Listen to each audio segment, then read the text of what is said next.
Hello again, awesomers. It's me. It's your old buddy, Steve Simonson, and I'm coming back again live to you. Well, I'm still alive. That's good. This is not necessarily live. It's actually recording, but cat's out of the bag on that. But I'm doing this because I'm trying to give you guys a little bit of a structure for your leadership training, for not just for yourself, but your key team, and ultimately, eventually, I hope your whole team. And so the Founder Foundation series is continuing.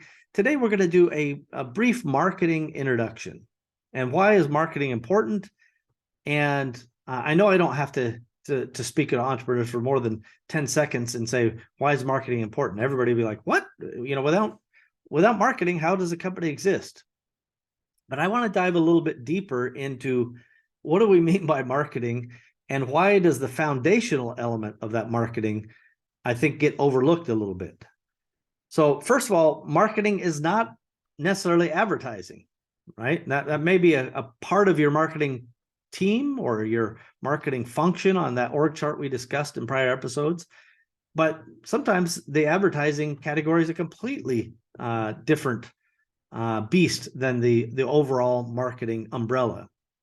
So marketing is typically starting with, what is your customer, and what are your customers' wants, needs, and desires.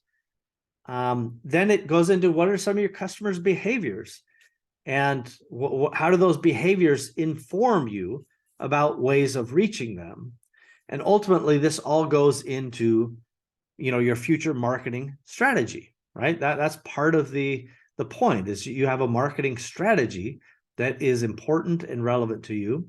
And I want you to know that marketing is not a singular definition. I'm sure plenty of people go, this is what marketing is to me, and that's final. So be it for them.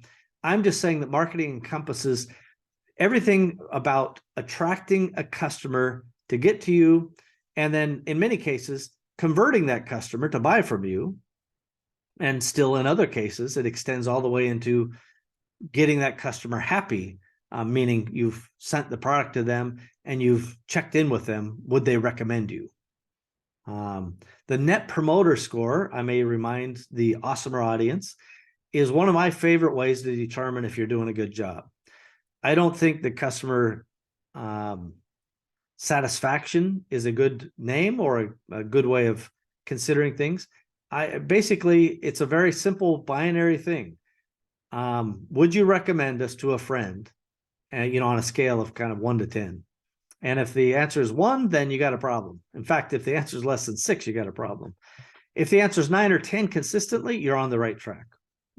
That is a informative and predicting KPI for you, is your Net Promoter Score.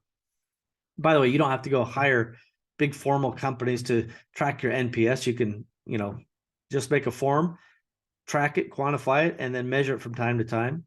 And to whatever extent you can, evaluate why is the number going up or down based on, your own expectations and experiences that you believe you're delivering. So back into the marketing side of the life, right? I believe that you start, like, again, everybody loves to come up with the new management, tip of the day, or the new management concepts, and then they sell a book or a series or a course or whatever, and that's fine. I just don't tend to get into any of the parlor tricks, and I will just tell you, marketing is still a funnel, right? The people at the top of the funnel are the ones who don't know anything about you. And the farther they move down that funnel, the more not only do they know about you, and the more you ideally know about them, but the more likely they are to buy from you at the bottom of that funnel. In fact, if you sell a product that can be purchased more than one time, or you're intending to have a relationship with that customer more than one time, then that funnel begins again at the next opportunity, once they have gone from the top of the funnel down to the bottom. At the top of the funnel, you're trying to generate essentially leads, or people who are interested in your product. Now, I know that I interact with a ton of people in e-commerce and a ton of people on the Amazon FBA world and Etsy and Shopify and so forth. And it's a little confusing how Amazon appears, right? Because you see an impression on Amazon and then you have a 20% conversion and you're like, well, that's what conversion should be. And I'm not getting that on, from that lead. That impression would be a lead in that criteria or that concept. And I'm not getting a 20% conversion to that lead on my Shopify site. So I should spend all my money on Amazon because it has a better conversion ratio. And it's only half right. Maybe it's not even half right. It's only partially right. I won't get into the precise mathematics. It's right in the fact that, yes, from the point your product got an impression on Amazon, that you may have a 10 or 20 or 50% conversion ratio. And that's awesome. That is awesome. And you should continuously monitor and manage that number to maximize the result, right? No question about that. But that is not the same as a general impression to your website and a corresponding conversion ratio to the greater website that exists. Amazon just doing a product listing measurement of an impression versus you measuring your entire site that includes multiple product pages or about us pages or home pages and product pages, right? The product page would be ideally the one that has the add to cart and you check out. Like, that's a whole different coat of paint. So comparing those would be apples and oranges. And I want you guys to really be thoughtful about how you're constructing your various funnels and the expectations you have for them so that you're not making uninformed decisions. Now, by the way, that doesn't mean that Amazon is not your best converting place. I'm sure by far Amazon's going to convert better than your own generic website, but it's not a scale of 10 or 20 or 30x. Typically, it's a scale of 2 or 3 or 4x. Again, within that, you may say, well, gosh, if I can get 4 times better result, why not just do all Amazon? And the honest truth is, you're right. Yeah, why not do that? That's okay. If that's your part of your, strategic objective is to just grow sales and not necessarily grow a customer list, maybe that does make sense.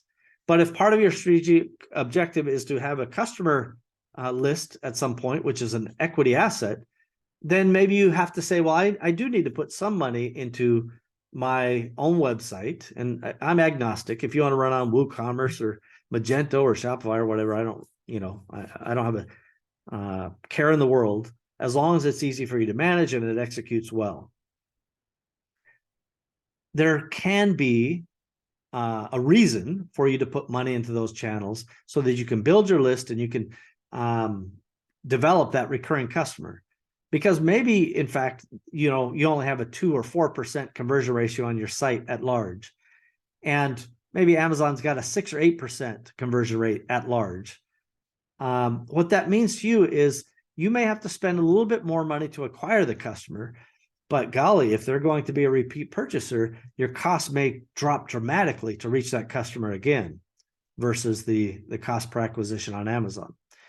And that, ladies and gentlemen, is one of the biggest KPIs I would highly recommend you track, particularly if you're in a product business, is your cost per acquisition. But it doesn't matter if you're in a service business. Let's say you're an agency owner. If you don't know your cost per acquisition to get a new, PPC agency customer or a social media agency customer, you are way outside the bounds of financial understanding. So please get with that. So cost per acquisition, a huge marketing foundational element that I want you to concentrate on.